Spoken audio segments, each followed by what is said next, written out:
We're here today trying to encourage robot riders to put their leg across a dirt bike. It's just great fun and a good way of learning without putting your neck on the line at 150 miles an hour. A lot of them are shocked at how little control they have from riding a super bike and then coming to a little dirt bike. It shocks them a little bit, but we're getting through it.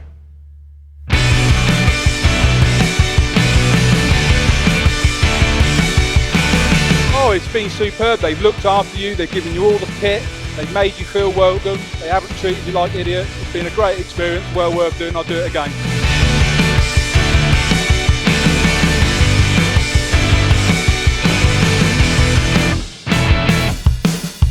Brilliant, yeah, fantastic experience, really good. First time ever off-road. Done a lot of road riding before, but yeah, first time on the dirt and really enjoyed it.